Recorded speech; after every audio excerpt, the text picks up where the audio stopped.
Hello everyone, welcome to CLAT prep. आज है 3 जुलाई 2025। जैसा कि आप सबको पता है, हम डेली न्यूज़ एनालिसिस करते हैं, फैक्चुअल एनालिसिस करते हैं और उसके बाद 20 क्वेश्चंस की प्रैक्टिस भी करते हैं। तो चलिए उसी सीक्वेंस को कंटिन्यू करते हैं। आज का पहला क्वेश्चन हमारे सामने, as per the 2025 data shared in the parliament, which state reported the highest number of the custodial deaths between January and the May 2025। सबसे ज़्यादा जो डेथ हुई है वो कहाँ पर हुई है? तो सिंपल सा याद रखना, आपका Uttar Pradesh. Option number C is the right answer. South India में पूछे तो तमिलनाडु। ये एडिटोरियल हमने डिस्कस भी किया था कि जो जब किसी को कस्टडी में लिया जाता है और उसके बाद जब टॉर्चर किया जाता है पुलिस के द्वारा, तो बहुत सारे लोगों की उसमें डेथ हो जाती है। आज तक का रिकॉर्ड है, किसी भी पुलिस वाले को इसमें कन्विक्ट नहीं किया गया है। उसी के ऊपर वो पैसेज हमने पढ़ा था। चलते हैं next. In the landmark D.K. Basu versus State of West Bengal 1997 case, the Supreme Court laid down, क्या कहा था सुप्रीम कोर्ट ने? तो D.K. बसु के केस में कहा था guidelines to prevent custodial torture and the deaths. याद रखना 11 गाइडलाइंस जारी की गई थी, ठीक है। 11 बातें कही गई थी कि इन बातों का फॉलो करना है और जो कस्टडी में आता है उसकी डेथ नहीं होनी चाहिए, उसको टॉर्चर नहीं करना है किसी भी तरीके से, ठीक है। तो option number C is the right answer. Which honor was conferred upon PM Modi during his visit to the Ghana in July 2025? तो मोदी जी को कौन सा ऑर्डर दिया जाएगा? तो याद रखना, ऑफिस या companion of the order of the star of the Ghana. Option number C is the right answer, याद रखना। और मोदी जी अभी जा रहे थे आपके ब्रिक्स की मीटिंग के लिए, तो वो रुक गए कहाँ पे? 5 कंट्रीज के टूर पर, ठीक है, जिनमें से क्या थी? घाना। ये हमने पढ़ा था। Next, when was the Economic Community of the West African States ECOWAS was officially established? कब बनी होती है? तो सिंपल सा याद रखना 1975 में। इसके टोटल 15 फाउंडिंग मेंबर्स थे, याद रखना। इंडिया इसका 2004 से ऑब्जर्वर रहा है, ठीक है, ऑब्जर्वर स्टेटस उसके पास, ठीक है। हम ऐसा क्यों करते हैं, हम उसके साथ क्यों मिलना चाहते हैं? तो बेसिकली हम चाहते हैं कि हम ग्लोबल साउथ को प्रमोट करें, ठीक है, इसलिए हम उनके साथ मिलकर रहना चाहते हैं। चलते हैं नेक्स्ट। दलाई लामा, अभी आपने पढ़ा होगा, दलाई लामा ने कहा कि मेरे बाद भी दलाई लामा होगा, मेरा जो ये लाइन है ये मेरे बाद खत्म नहीं होगी, ठीक है। तो पूछा गया है कि जो दलाई लामा है वो कौन सी कम्युनिटी के? आई थिंक आप सभी जानते होंगे, Tibetan Buddhism. Option number B is the right answer. और अब ये कहाँ पर है? तो याद रखना इंडिया में है, धर्मशाला में है, ठीक है। और धर्मशाला का मतलब जगह का नाम है कहाँ पर? हिमाचल प्रदेश में, वहाँ पर ये रुके हुए हैं, ठीक है। क्योंकि तिब्बत जो है उसको पूरा कंप्लीटली 1950 में किसने अपने अंडर कर लिया था? तो याद रखना चाइना ने उसको क्लेम कर लिया था, कैप्चर कर लिया था, ठीक है। Next, which of the following countries is not a member of ECOWAS? अभी हमने पढ़ा था जो आपके अफ्रीकन कंट्रीज है, वेस्ट अफ्रीकन कंट्रीज, उसमें इकोनॉमिकल कोऑपरेशन को बढ़ाने के लिए, है ना, तो वहां पर कुछ कंट्रीज का ग्रुप है जिसमें 15 मेंबर्स हैं, है ना। और उनमें से कौन सा नहीं है? याद रखना नाइजीरिया भी है उसमें, घाना भी है, वहाँ मोदी जी अभी गए हैं, ठीक है। मोरक्को भी है, सेनेगल उसके अंदर, सेनेगल भी उसमें है, कौन सा नहीं है? तो मोरक्को उसका पार्ट नहीं है। Option number C is the right answer, ठीक है, option number C is the right answer. चलते next. What is the primary goal of the palliative care? ये भी हमने पढ़ा था, बहुत अच्छा आर्टिकल था कि जो लोग क्रिटिकली इल होते हैं ना, बहुत से ऐसे लोग होते हैं जिनको एक्चुअल में जो नीड होती है, उनको है ना एक स्पिरिचुअल है ना तरह की हेल्प चाहिए होती है, उनको एक इमोशनल केयर की नीड होती है। इस टाइप की नीड को हम क्या कहते हैं? पैलिएटिव केयर कहा जाता है, जो WHO के अकॉर्डिंग भी होनी चाहिए, लेकिन भारत में ये अभी नहीं इतना लोगों को मिल पाती है, तो हमें इसकी ओर भी ध्यान देना चाहिए। तो क्या होता है? Option number C, that is to relieve sufferings and improve the quality of life for the patients with the serious illness. जो सीरियस इलनेस वाले लोग होते हैं उनके साथ हमें क्या होना चाहिए? उनकी सफरिंग्स को कम करने के लिए, उनकी लाइफ को अच्छा बनाने के लिए उनके साथ प्यार से, मोहब्बत से रहना चाहिए। ऐसा इसमें होता है, किसमें? पैलिएटिव केयर में। चलते हैं next. Who is the current and the 14th Dalai Lama? अभी कौन है दलाई लामा? तो याद रखना दलाई लामा की पोस्ट पे कौन है? Tenzin Gyatso. Option number B is the right answer. और उन्होंने कहा कि ये लाइन मेरे साथ खत्म नहीं होगी, चाहे कोई देश कितनी भी ताकत लगा ले, हम नेक्स्ट सक्सेसर मैं उसको अनाउंस करके जाऊंगा। ये कौन बनेगा? जब बनेगा तब हम पढ़ लेंगे।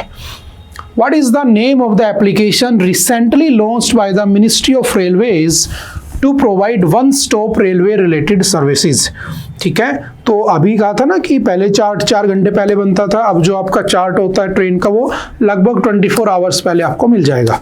ठीक है, 24 घंटे पहले मिल जाएगा। तो उसके लिए कौन सा एक ऐप बनाया गया था, तो याद रखना काफी न्यूज में रहा था, rail one, option number B is the right answer. Rail one is the right answer. चलते हैं next. The Central Adoption Resource Authority, ठीक है, CARA is a statutory body of which ministry, किसकी मिनिस्ट्री के, कौन सी मिनिस्ट्री के under आती है, तो याद रखना Ministry of Women and Child Development के अंदर ये आती है। Option number B is the right answer. अब देखो है क्या न्यूज में, क्या समझना, अभी कहा गया सेंट्रल अडॉप्शन रिसोर्स अथॉरिटी के द्वारा कि अगर कोई बच्चे को कोई अडॉप्ट करता है ना, कोई पेरेंट्स बच्चा अडॉप्ट करता है, तो उसको पहले क्या होता था, वैलिड डॉक्यूमेंट्स चाहिए होते थे, और वो आपके जो आपके डॉक्यूमेंट्स चाहिए उसे, है ना, रियल डॉक्यूमेंट्स चाहिए, ना कि ई फॉर्म में चाहिए। तो इसने कह दिया कि अब ऐसा कुछ नहीं है, अब अगर आप होता है ना, ई फाइल अगर ले आते हो डॉक्यूमेंट्स की, तो वो भी क्या मानी जाएगी, वैलिड मानी जाएगी। ठीक है, तो ऐसा करके न्यूज में था, तो option number C is the right answer. चलते हैं next. Which country has launched the global observing satellite for the greenhouse gases and water cycle? आपने पढ़ा होगा ग्रीन हाउस गैसेज का सबसे बड़ा रोल है कि इसमें ग्लोबल टेम्परेचर में उसको कैसे कम किया जाए, तो पहले पता करना होगा कहाँ से ज़्यादा निकल रही है। तो आपकी जो जाक्सा है ना, जापान की जो स्पेस एजेंसी है जाक्सा, उसने एक सैटेलाइट लॉन्च की है जो सिर्फ किसके लिए काम करेगी, global observing satellite for the green house gases and water cycle. Option number D is the right answer. Which of the following best describes the term global south? आज काफी न्यूज में था ग्लोबल साउथ, 2-3 जगह इसके बारे में discuss किया हुआ था। ठीक है, क्या होता है ग्लोबल साउथ, तो हमने पढ़ा था जो लीस्ट डेवलपिंग कंट्रीज होती हैं, ठीक है, जो पुअर कंट्रीज हैं, ठीक है, डेवलपिंग कंट्रीज है, उनके ग्रुप को क्या कहा जाता है, ग्लोबल साउथ कहा जाता है, जो कि लैटिन अमेरिका, अफ्रीका और एशियन कंट्रीज का ग्रुप होता है। ठीक है, तो option number C is the right answer. Developing और under developed nations primarily in Africa, Latin America and the Asia. ठीक है, तो लैटिन अमेरिका और एशिया वाले उन देशों को कहा जाता है।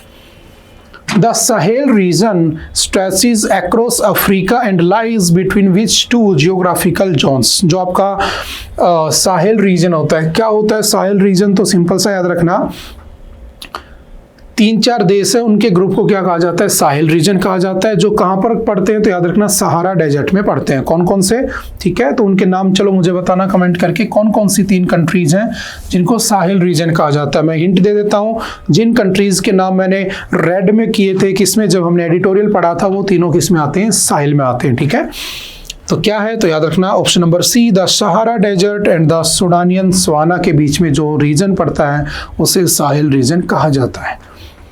Next, the explosive rules in India are administered under which main act?